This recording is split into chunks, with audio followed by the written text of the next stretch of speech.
حکیم علامه طحاوی رحمت الله تعالی علیه میگفتن من دوست ندارم تو جمع هایی که میشینم ذکر خیر یا بد کسی بشه، چون اگه ذکر خیر کسی هم بشه فوری میره به سمت بدیاش. یکی میگه بله آدم خوبی که هست ولی بعد میره به سمت غیبت فرا. برای دوست ندارم مثلا جلساتم ذکر خیر یا ذکر بد کسی باشه، اصلا نمیخوام ذکر کسی رو بکنم. انقدر حرف برای گفتن هست که لازم نیست ما مردم رو نقد و بررسی کنیم.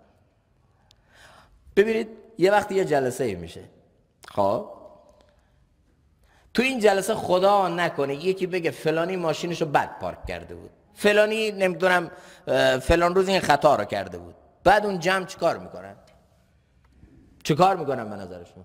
اینا میگن ها بابا منم دیدم این، اون میگه ها منم دیدم این، اون میگه ها منم دیدم این، اون میگه ها من دیدم این. یا الله از این هیولای درست میکنه. اینایی که دارن او رو تعریف میکنن در حقیقت خودشون رو تعریف میکنن. یکی میره ترکیه برمیگرده میاد ترکیه چطور بود؟ بابا انقدر روسپیگری، انقدر فساد، انقدر کاباره، اوه فساد، اصلا از 10 شب به بعد دیگه افتضاح، اصلا ساحلاشو برو نگاه کن مفتضح، اصلا یه نگاه. یکی دیگه میره ترکیه برمیگرده میاد چطور؟ بابا عجیب بازارهای تجاری داره، کانتینر پشت کانتینر، بندرهای خیلی فعال، اصلا عجیب گمرکای فلان، هر چه فکر کنید تجارتشون تجارت بکری، با همین طریق جلو برن تمامه، اروپا رو دور زدن.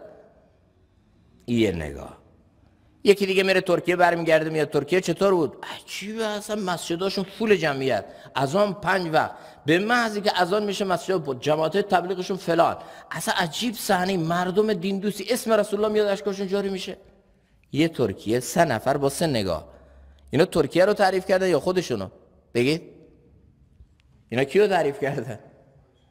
اینا ترکیه رو تعریف نکردن، اینا خودشونو تعریف کردن. گاهی تعریفی که ما از دیگران میکنیم تعریف از اونها نیست، در حقیقت شخصیت نهان خودمون رو داریم رو میکنیم. یه نفر توی جلسه بدیش گفته میشه، اینم بد میگه، اینم بد میگه، اینم بد، اینم بد. اینا اونو بد نمیگن، اینا دارن هر چی که تو چنده خودشونه، هر چی در درون خودشونه میریزن بیرون، اینا خودشونو دارن معرفی میکنن. من اینم.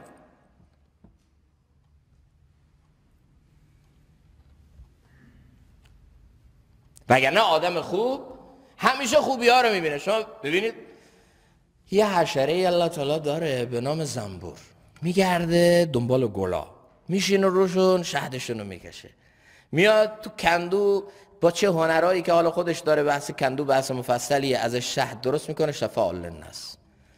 یه چیز دیگه هم هست به نام جناب مگس، اگه تو گلستانش هم ول کنی میره رو پهن میشینه، رو فضله میشینه، رو نجاست میشینه و بعد از اینجا به اونجا، از اونجا به اونجا، این نجاست رو اینجا منتقل میکنه، این ویروس رو به اونجا، اینو به اونجا، آروم و قرارم نداره تو پخش کردن گندگی و بدی.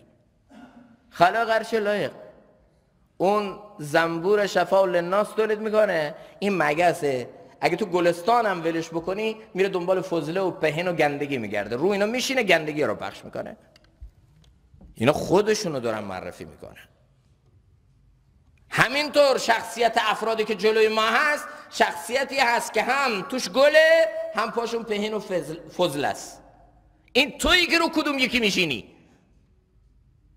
این تویی که کدوم یکی از اینا رو پخش میکنی.